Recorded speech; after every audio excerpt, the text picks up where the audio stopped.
Welcome, everybody, back to There Will Be Bets. I am your host, Cole Oxane, as always joined by my co-hosts, Jake LaSalle and Drew LaSalle, and this is kind of an impromptu episode. We didn't originally plan to do this episode, but because in our hubris we thought we could predict the NBA, we tried to predict the matchups in our Sunday episode, and then ended up having to throw four of them out the window. So we're here, as we mentioned in a small editor's note I put in the last video, that we're here to break down the new matchups. Again, some of our thoughts still apply overall, and on top of that, we obviously are recording this Wednesday, so we got to see the two Tuesday playing games, meaning we now officially know it's going to be San Antonio Spurs versus Portland Trailblazers. So we'll break that series down a little bit more in detail since now we know the official matchup.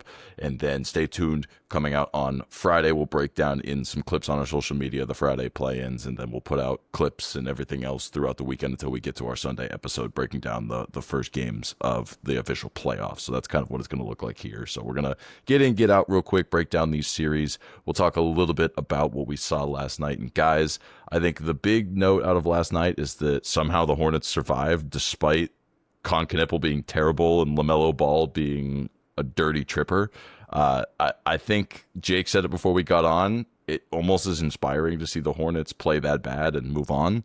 But at the same point, are we concerned? What are we thinking of what we saw in the game last night? Yeah, I mean, Khan and LaMelo were combined 2 of 22 from beyond the line. That is insane. And you can look at it in multiple ways. They should not have won the game. Obviously, some tripping helped out with that.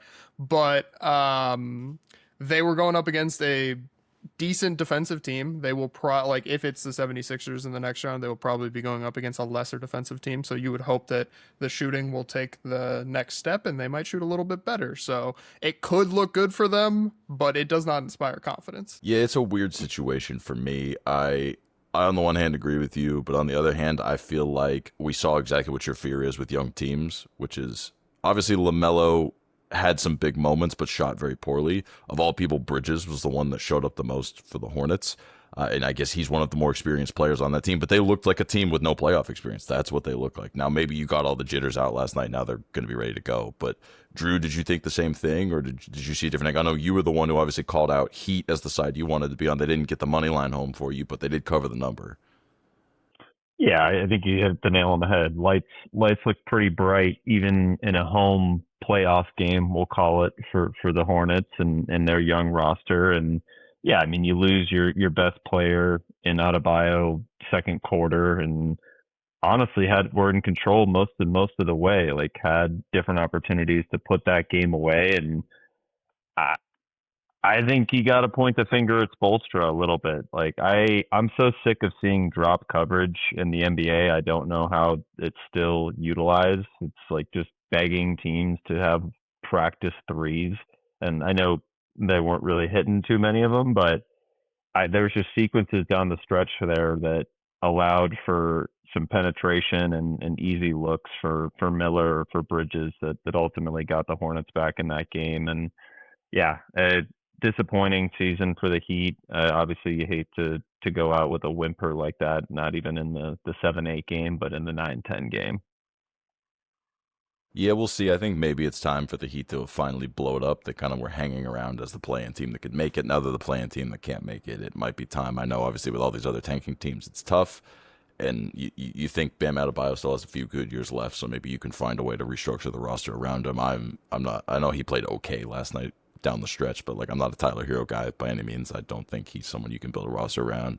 Wiggins, at this point is what he is. I don't see a lot of future there around anything but the next couple of years without Adebayo. So we'll see what happens with the Heat. They're kind of a proud organization. They fall into that category we talk about a lot with the NFL, of a proud organization who refuses to just strip the whole thing down, and instead you end up with these situations. Very Steeler-esque in a way.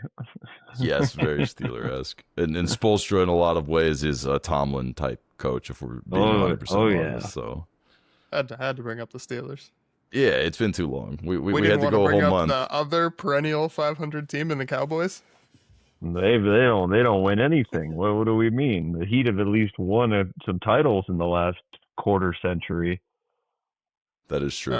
That is true. But yeah, no, it had been too long, Jake. We missed you for 3 weeks. We couldn't bag on the Steelers. I don't know if we even worked one in or not. I think maybe we worked one in through March Madness, but Nonetheless. All right, we'll move on to game number 2. And I guess it's a little bit of a victory lap episode for Drew today. He was the one who was on the Blazers, and Jake and I were all over the Suns. Drew, you were right. I mean, the Suns, not that the Blazers shot well from the free throw line either, but woof, the Suns missed a lot of free throws down the stretch. You could tell they missed Grayson Allen. Devin Booker, I thought maybe he'd be the type of guy who could win you a game late. He missed some free throws. He didn't look good.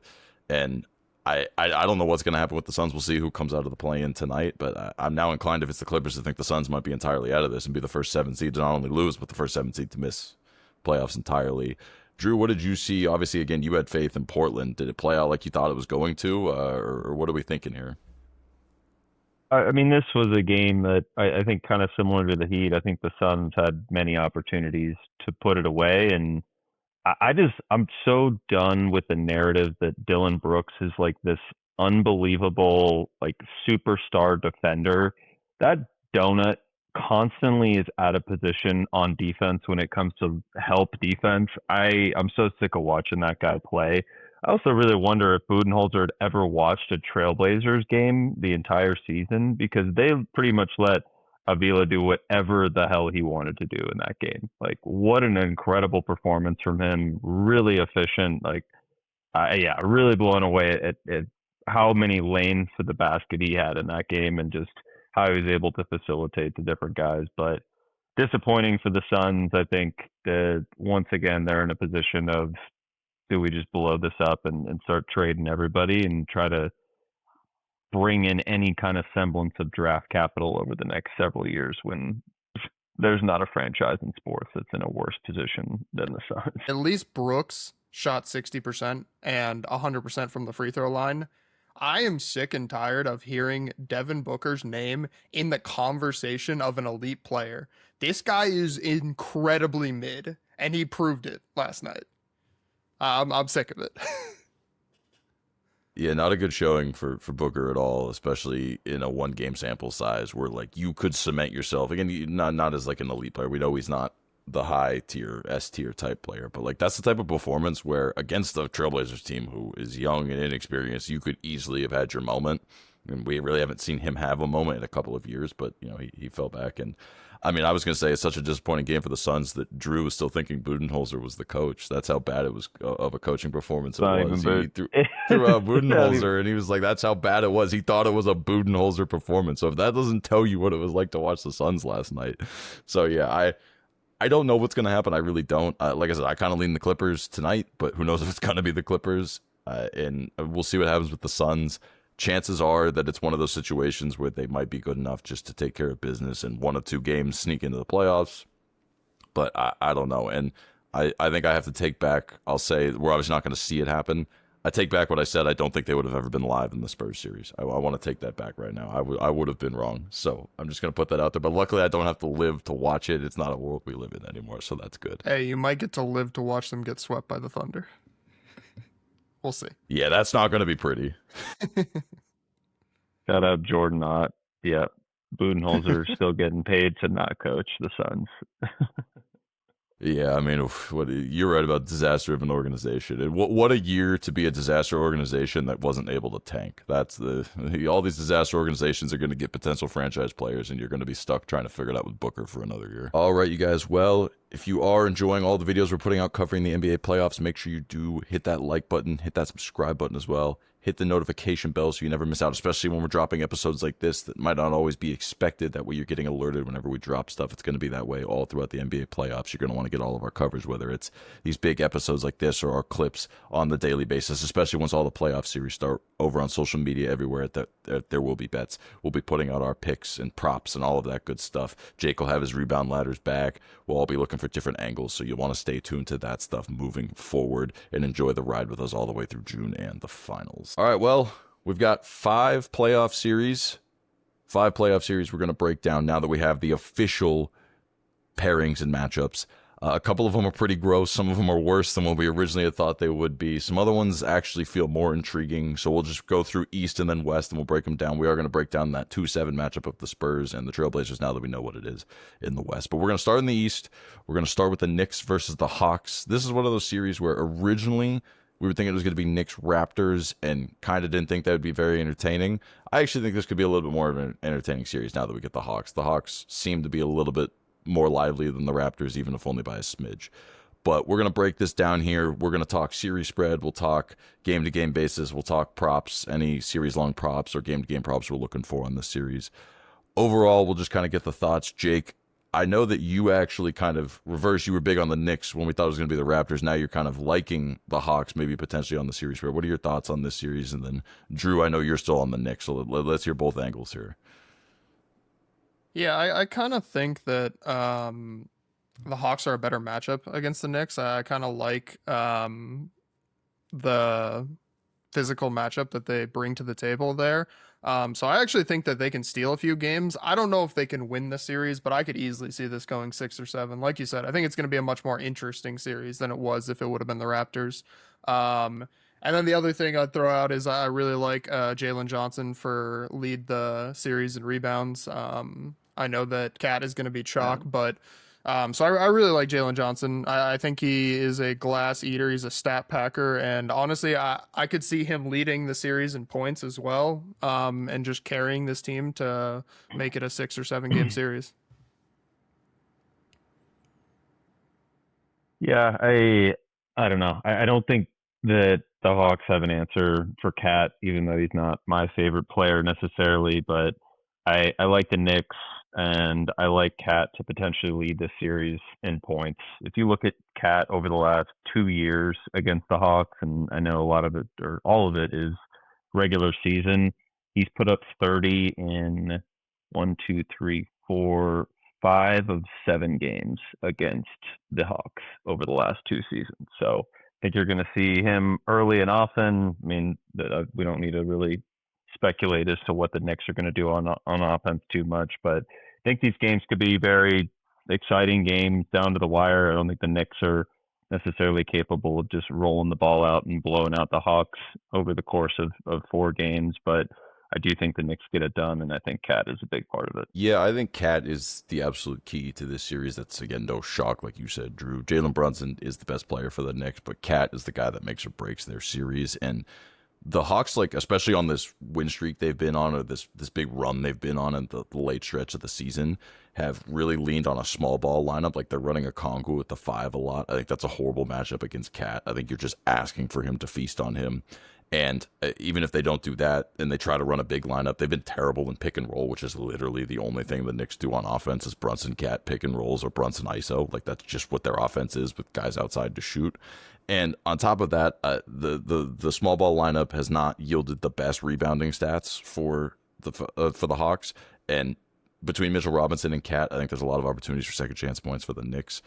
But that being said, this Knicks team just has a habit of playing long series, and we see it year after year, again and again. Whether they win or lose, they play long series. So the way I'm looking at this is I'm looking at Knicks in 6 or 7. I have seen some people that I trust a lot say that it's also worth looking at the Hawks in 6, because basically the idea is if the Knicks are going to take care of the game in 7, you really don't think a young Hawks team's going to go into Madison Square Garden and beat the Knicks at home in Game 7. So if it has to go there, it's going to be Knicks. And then otherwise, you're kind of just playing a plus money number on it being a long series in 6 either way. So I think that's a very valid look at the series. But if you're just on the Knicks, I'm okay with that. I think that plays into what Jake said, which would be the Hawks still winning 2 games. So that's a fair number. It's not just getting blown off the court.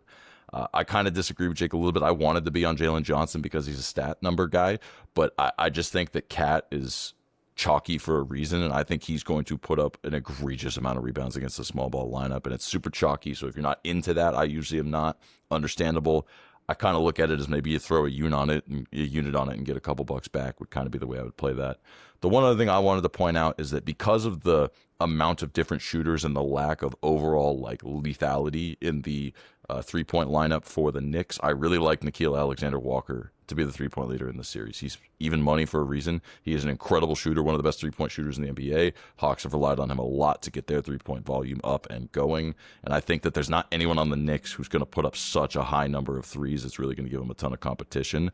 I think that him being even money is absolutely worth a look. So that's the other thing I want to shout out there. Those are kind of what I'm looking at.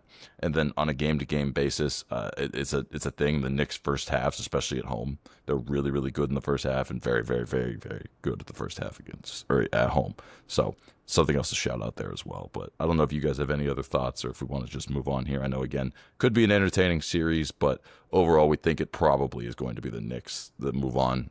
Would be a very shocking outcome to see them lose it. Echo the Cat rebounds in his last 6 against the Hawks. I was looking at points, but rebounds, he's had 3 games over 15 rebounds, and every one of those games over 9.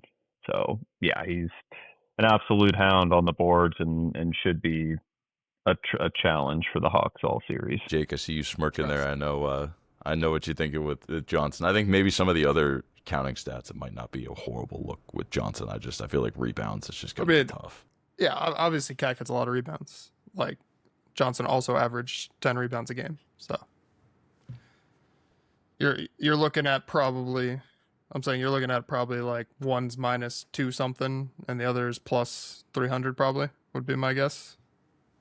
Yeah, I mean, Cat might even be more than minus 200 depending on where you're looking at now. It might be closer to 300. So again, it's a fair shout. I don't think it's a horrible idea. And I think if this series ends up playing more into the Hawks' favor, you likely see it involving some foul trouble for Cat and maybe him struggling more than we're anticipating with a small ball lineup where he's not on the court as much. So that is a potential too, where like I could see that being very much correlated. If you think that's a possibility, then playing the Johnson or whoever else opportunities would make sense. All right, well, there we have it. There's a couple different ways to play that series. Again, we'll be giving out our props game to game, and who knows, just because we don't think it might not be a serious thing, there might still be some opportunities to play some Johnson props. I'm sure Jake will be looking heavily on those. It's one of his favorite guys to back all season long, so be on the lookout for those as we get into that series. But we'll move on to the other matchup in the East. Now this, we had already said that if it was going to be Cavs versus Hawks, this was an NBA TV nobody will watch game.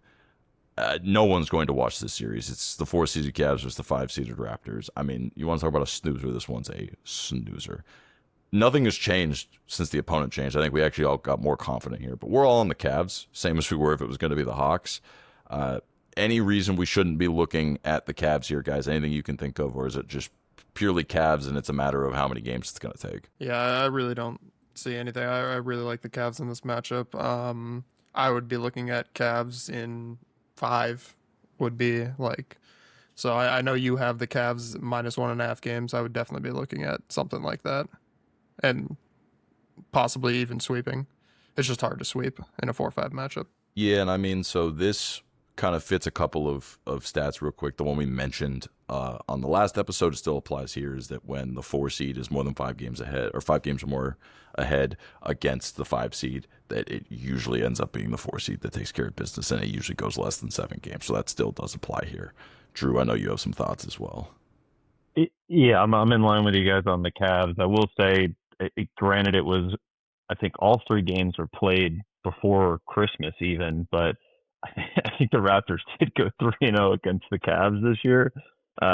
They did. Just food for thought. But I don't think Harden was see there. A lot.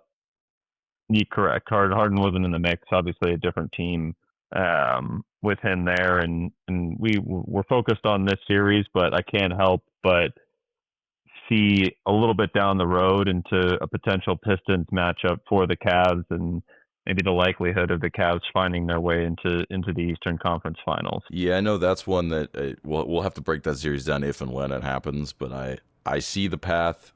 I have my questions about the Pistons and what they're going to look like, and we'll get to learn a lot about what they look like, at least when they play their series as well. In this particular series, like Jake was saying, I like the Cavs minus 1.5 games. That is pretty chalky on the line, but I think it is absolutely the safest play when you're going to play this. I like putting some on minus 2.5. You get a little bit of plus money there.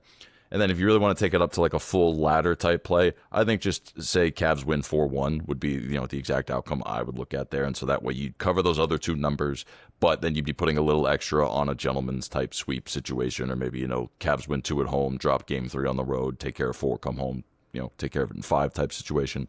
That's kind of how I would look to play the series. I think this series, and in general, this Cavs team, all playoffs is going to be Donovan Mitchell. It's going to have to go with him, and he's going to have to be the engine that drives them. But love him in all different ways when it comes to 3-pointers. I think that he is a pretty chalky favorite to be the 3-point leader in this series, but that makes sense. I think it's worth a look there.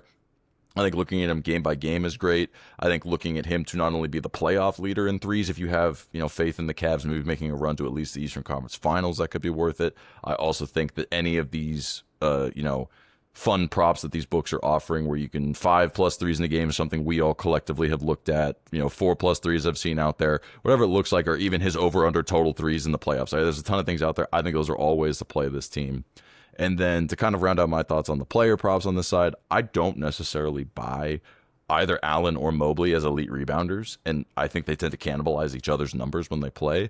I think it might be worth sprinkling on a couple of Raptors guys just to see if in a short series some variance goes your way. So maybe Jakob Poeltl or Scotty Barnes, I think, are guys who can put up rebound numbers at times. They might be playing a lot more minutes, especially if some of these games turn into blowouts. I think there's some potential there on, 15 to 20 to 1 shots on those guys, if you agree with me that you don't buy either Allen or Mobley as elite rebounders. So those are kind of the other plays I'm looking at. I don't know if you guys have any other props or anything you're feeling in this game or this series. Nothing else for me. I echo the Mitchell piece there. Yeah, I think nothing. Yeah, I agree. I remember we hit Mobley last year in a series rebounder for, I forget what the series was, but yeah, I think there's a bit of cancellation with Allen there, so potentially some opportunities for Barnes and anybody else on the Raptors to maybe take a little long shot look there. I don't hate some Harden looks. I feel like this is definitely like a final series, final push for Harden type of series. So like it might be more of a game to game basis, but like his over rebounds, his over assists, 3-pointers. Honestly, I think a good look might be him to lead in assists through the series. I think it kind of falls in the same bucket as the Mitchell threes, where it's chalky. There are some books out there, so this is one thing I did notice. There are some books out there who will let you parlay a couple of series prop leaders. Now, because it's the same series, maybe not, but if that is available to you, that's not a bad parlay, in my opinion. Taking Mitchell threes, Harden assist leader, if that's available to you, don't hate that either. Again, I haven't seen that at every book and don't know the exact rules at every book, but that's something I have at least seen you can do. Well, that will wrap up our thoughts on the East. Again, one of those could be a little more exciting with that Knicks series. We're not expecting any highlights. I think the Cavs Raptors absolutely is the series buried on NBA TV. It should be the Lakers, but unfortunately it will be the Cavs Raptors. So we'll move on to the West, cover a couple of more exciting series, and we'll get to that Lakers Rockets series as well. But the first one we'll touch on is the 2-seeded Spurs versus the 7-seeded Trailblazers. It's officially the matchup now. This, I think we all agree, is going to be a Spurs series and probably will be shorter rather than longer, especially given the Spurs, your biggest concern is playoff inexperience, and they're going up against another team with inexperience. So I think that kind of cancels out, and so I think we all agree it's going to be the Spurs. It's a matter of how many games. I'll touch on a couple of props I like as well. But Jake, I know you're looking at the Spurs potentially for a sweep. Kind of how are you looking at this game or this series?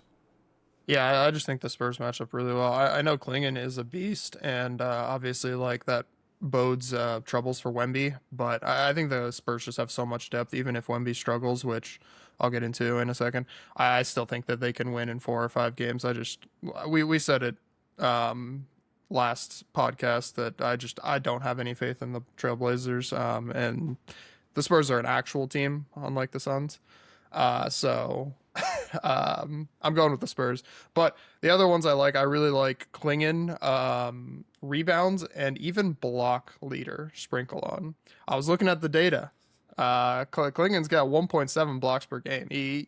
I feel like if he shows up and Wemby struggles, which I think Wemby will struggle in this series, I actually think that he could take both of those. And then the next one, as I've alluded to, I like Wemby unders, points, rebounds. I just think he's going to struggle in this series.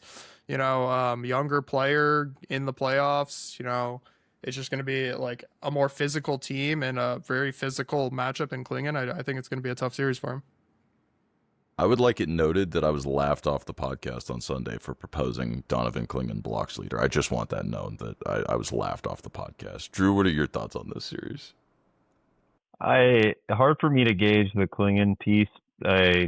He hasn't really played against Wemby very much in his career. I think all 3 games they played this year, Wemby actually sat, so can't really take a whole lot from those games. But yeah, I mean, there's not many guys that can even remotely compete from a size and physicality perspective.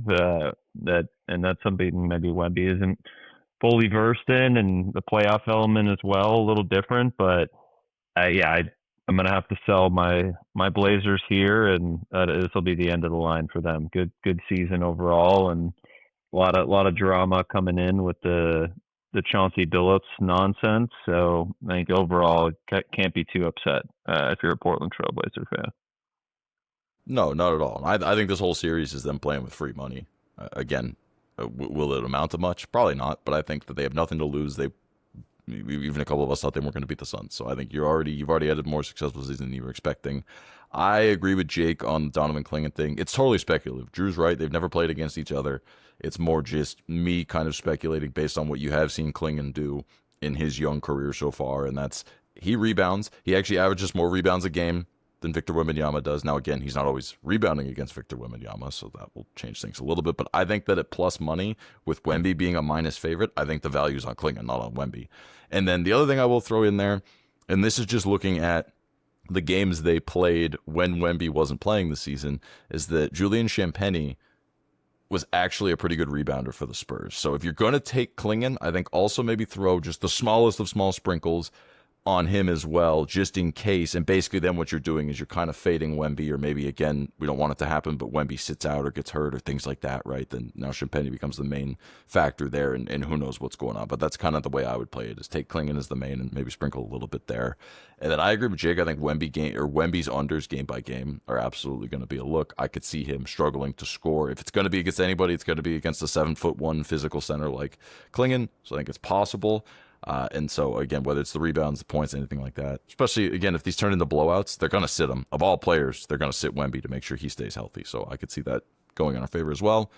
And then for the exact opposite reason of they're not really going to take him off the floor, and they're going to kind of just let him cook no matter how inefficient or efficient he is. But I like Denny Advia to lead the series in points. Because, again, biggest competition is going to be Wemby. If we naturally think he's going to struggle with the Clingan matchup, now as you're telling me that it's going to be Denny with really no one else taking the point share, is it going to be like a Stephon Castle or a De'Aaron Fox or somebody like that? I like my chances with Denny. So, again, he's a smaller plus number, but it's another look I'd go. If, again, you agree with us that Wemby's going to struggle, I think that's another natural offshoot of that, is taking somebody else who has literally proved last night he can put up 40 in a playoff game. I think I like Denny's chances there, too. So those are going to be the ways I'm playing the series as well. Any last thoughts on this one, guys? All right. Well, then we will move on to the high school basketball special that is going to be the Los Angeles Lakers versus the Houston Rockets. And, man, this series is going to stink. It's going to stink so bad. I was looking at it a little bit more in depth. The Rockets suck. The problem is there's value to be had. There's value to be had for sure in this corner TV series. And what you'll see is that you actually do want a series like this when it comes to value, in my opinion, because number one, unless Luka does come back, this is probably going to be a 5-game series, 6 max. And that's assuming we get like vintage LeBron.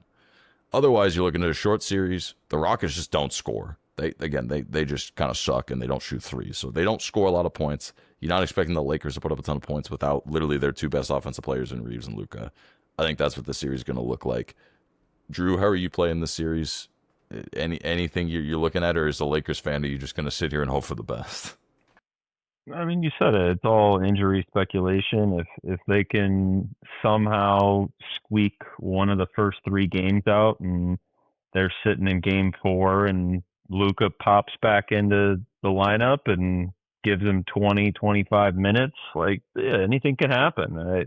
I know that we're kind of in line with the Raptors game 1, Lakers series dart throw, just in the off chance that he does play. But if not, this is gearing up to be LeBron's greatest gentleman sweep in the history of his career, and we can just usher him on to probably playing somewhere else next season, because he is not going to be a Laker next year. Putting it on the table now, because he's handicapped this organization this season, and it prevented them from having the correct team around Luka Doncic. So yeah, not holding my breath on this one. Jake, you said there's value to be had. Where are you going to find value? Because I agree with what Drew's saying. I think it's, LeBron. For number one, I do agree. He's going to put the 2018 Cavs series where he did absolutely everything to get absolutely nothing against the Warriors to shame, I think is what's going to happen here. But anyway, Jake, where's the value to be had? Is it on LeBron or is it on other guys? I would say there's definitely value to be had on LeBron. Obviously, if Luka doesn't play, like you said, it's going to be all him. And as I said earlier with Harden, like a final, showing. This will be his final showing, and I don't know if he has the steam to do it the whole series, but at least like in the first couple games, I could see you sprinkling on, triple double, maybe some alts on his rebounds, assists, stuff like that. Because like he could have just a vintage LeBron game where he just puts the team on his back and wins a game and gets like 50 points, 15 rebounds, and like 10 assists. Other than that, I think the value is on, we said it last time, I like Amen Thompson rebounds, and this is the matchup we wanted. I think Amen Thompson average like as a guard averages about 8 or 9 rebounds the entire season. Crushes the boards. He's really close to Sengun for most rebounds, and I just think like he's gonna be fired up. He want like this. This is the series they wanted. They play a team that's kind of injured, and he's gonna have success. I also like the value on Sengun assist leader. Now it might be surprising, but he is actually the highest average assists on that team, and this goes back to what Cole said. They just don't shoot well. But without Luka, there's not a lot of, and if Reeves doesn't play, there's just not a lot of distributors other than maybe LeBron. So I do like the value in that. I also think Ayton is just a questionable defender in general. So, I could see some value on him getting, leading the series in assists. Yeah, I like that look a lot. I definitely agree with you that Sengun in general against Ayton. I like playing Sengun rebounds. Obviously, he's going to be the heavy favorite to be the rebound leader in this series, so there might not be a lot of value there. I think that, again, talking about the like exotic markets where you can get him to have 15 rebounds in any game, or again, whatever that looks like, or even just alt rebounds in some of these games, I think he's going to feast against Ayton. That's what he does anyway. This team's already just so inefficient. They're one of the best offensive rebounding teams in the entire league for that exact reason, because they chuck, they chase, they chuck again. Like that's just what this team does. That's why him and Thompson are so good on the rebound. So I like those looks as well. And then I think that Drew kind of nailed it, which is if you do think Luka has any chance of coming back, which again, totally speculative. Like no one knows. And anyone who says they know doesn't know. And I bet Luka at this point doesn't even really know. So if you think that there's any chance, or you think that if he did come back, the Lakers would win the series, I think it's worth a Rockets game 1, Lakers to take the series long shot. It's like 18 or 19 to 1. Absolutely think it's worth it there. Otherwise, this game is under, or the series is under games all the way. Every single one of these games is going to be ugly to watch. The totals are going to be, this first game, I'm already on the under. It was at 207. I don't know what it's at the current moment, but it's only going to drop. And this is one of those series by game 3 or 4, when we get to Houston, I could see the total being close to like 199, 198, one of those types of series. So it's going to get ugly, but when totals drop that low, in any sport, it's usually a good sign that you just want to play the under because they can't make it any lower. But I'm definitely going to be looking under, especially if LeBron starts to get tired, or we start seeing more Bronny minutes, or who knows what the hell else we're going to see here. Maybe JJ Redick pulls something out of his bag and gets a little bit tighter on the defensive clamps. I don't know what to expect, but I'm not expecting points. So that's kind of what I see here. Drew, any last thoughts on what you want to see as a Laker fan out of this series? Like, what would be the ultimate outcome for you here? It's the ultimate outcome. I mean, the ultimate outcome is Luka's hamstring heals overnight, but a realistic outcome, I would just love to see some high level coaching from JJ Redick to show that he is an actual difference maker and finds a way to keep us in some of these games.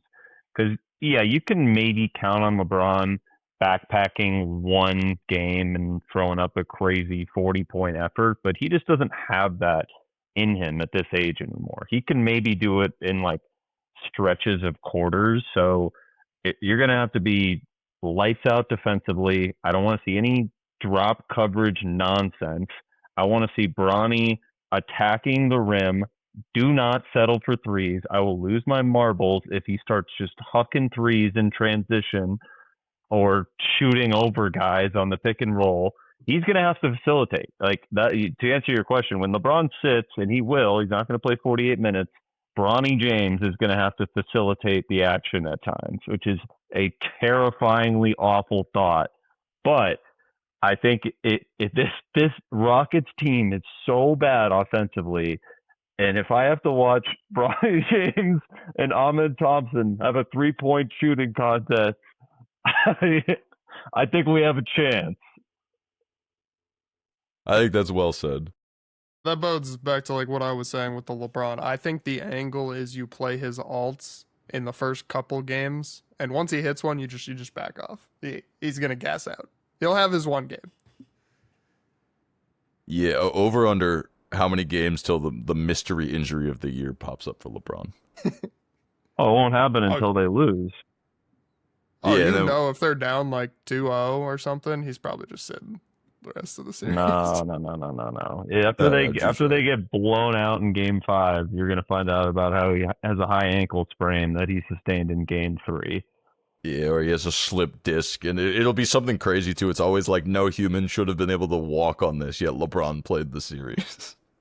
Got surgery instantly after Game 5, like wheeled into a hospital room immediately.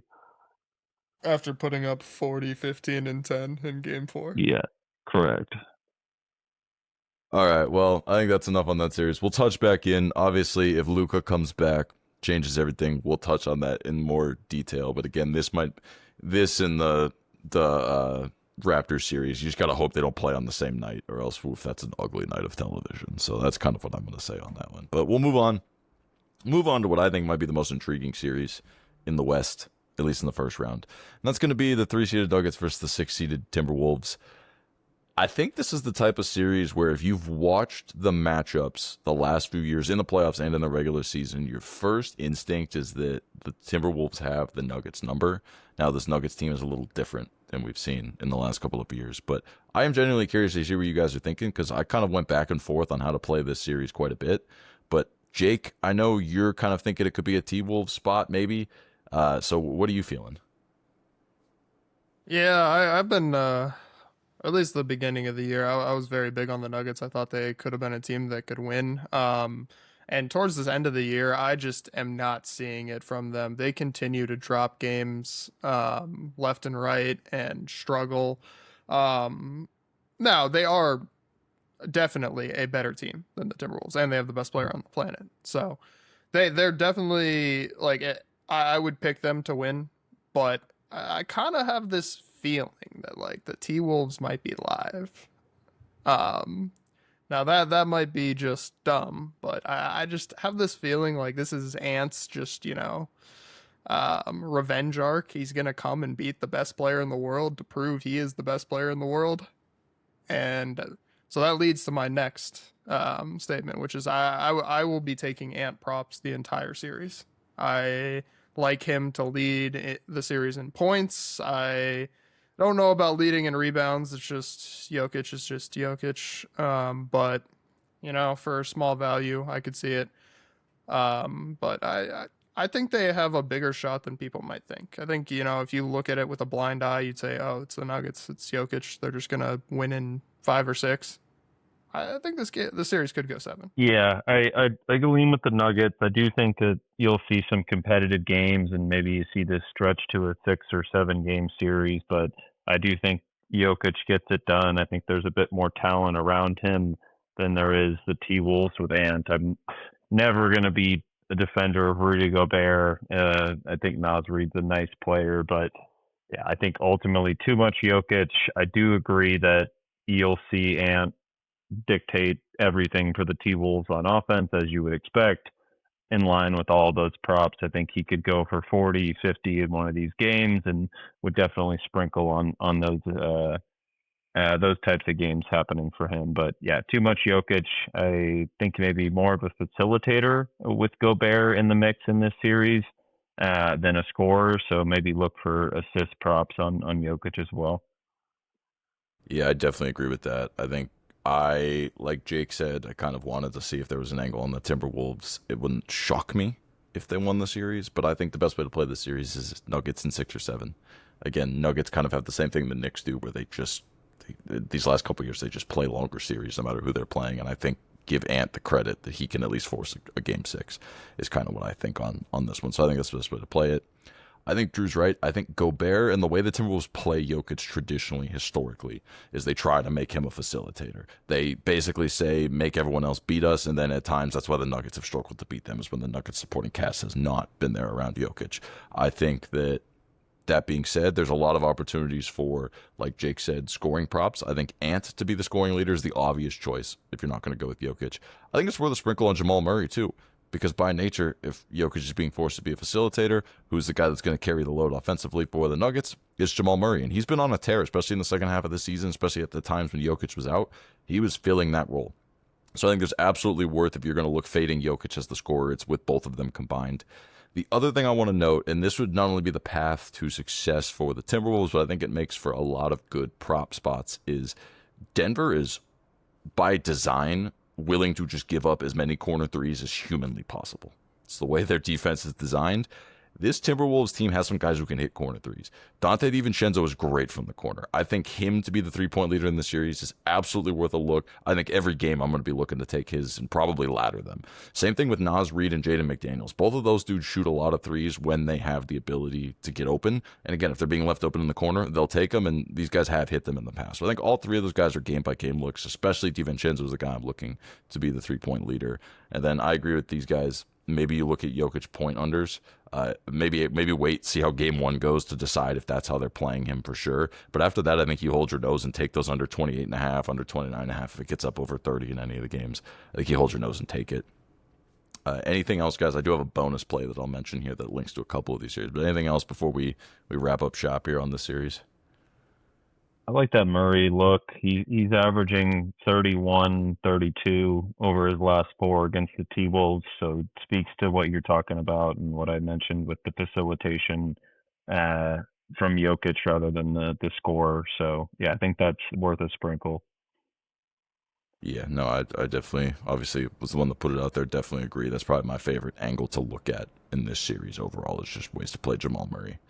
But that will bring in one of the two guys that's in this bonus play. So I have a little bit of a bonus play that I threw. I thought the odds were good enough. It was worth getting ahead of the number here before Saturday and Sunday roll around. But my bonus play is a two-way parlay. It is Jamal Murray and Josh Hart both to have double-doubles in game 1 of each of their respective series. I got it at 38-1. I think it's worth a small sprinkle there. I think if the matchup, as we expect it to, goes the way of Murray being a prime part of this offense, that he could have a chance to easily get his point number. And then even if Jokic is being the main facilitator, he still has put up a lot of assist numbers. And again, is still the point guard. So I think there's the path there. And then it kind of links back to what we were talking about with the Knicks game too. I think that the small ball lineup of the Hawks could be very much a problem against the good rebounders of the Knicks. Obviously, we like Cat a lot, but if they make it an effort to take Cat off the boards, Josh Hart's a really good guard rebounder. So I think there's a lot of chances for him to get his rebounds. And again, 10 points for a guy that plays the minutes Hart does is usually something he can get to more often than not. So I think you put those two together. I think the number felt a little bit inflated for me. I think it's a fun little bonus play for the weekend. So that's something I just wanted to throw out there for everybody too. Again, take it or leave it. Don't go anything big on that. But if you can get anything above like 35-1, I think that's a good look. All right. Well, that'll bring us to the end of the show. Again, we don't want to overstay our welcome here. Obviously, we just wanted to clean up a lot of these series that we misjudged on the first go around. As far as the agree board goes, we were kind of in alignment on most of these series. We all agree that it's going to be the Knicks taking the series. It's just a matter of how many games it's going to take them to beat the Hawks. We all think the Cavaliers are going to make most likely quick work of the Raptors. We all think it's not going to be necessarily a competitive series out of the Spurs and Trailblazers. It's going to be a shorter series with the Spurs taking control, but we do like Donovan Clingan to hold his own against Wemby and potentially have some angles to fade Wemby in a lot of the markets there. We all agree that it's going to be ugly, it's going to be gross, and if Luka doesn't play, it's going to be the Rockets. But hey, you never know. Maybe Luka comes back, makes that one interesting. And then we all agree that it'll be the Nuggets. It's just a matter of again, how many games is it going to take? But we think Anthony Edwards is going to turn on playoff mode. So there's a lot of agreement out of us. As usual, what can go wrong when we kind of agree on every one of these things? So we'll see how it plays out. Again, we'll be back the rest of the playoffs every week to touch in, see where series are at, give our thoughts on day-to-day, week-to-week, all of that stuff. And then again, stay tuned to our social medias at There Will Be Bets on every social media platform for our daily picks. You'll see clips from our shows. You'll see our other prop plays that we're putting out when we get really into these series and lines are coming out day by day. We'll be putting those out as well. So otherwise, thank you guys for watching. If you made it this far, hit that like button, hit that subscribe button so you don't miss any of the stuff I was just talking about. Hit that bell as well so you get notified when it comes out. Otherwise, obviously, again, we have the play-in games being played tonight on Wednesday, 2 more play-in games Friday, and then the real thing on Saturday and Sunday. So we wish you guys best of luck on all of your wagers in any of those, and we'll be back next week to break it all down and give you guys what we're looking at for the rest of round 1. There you go. Let's have a week.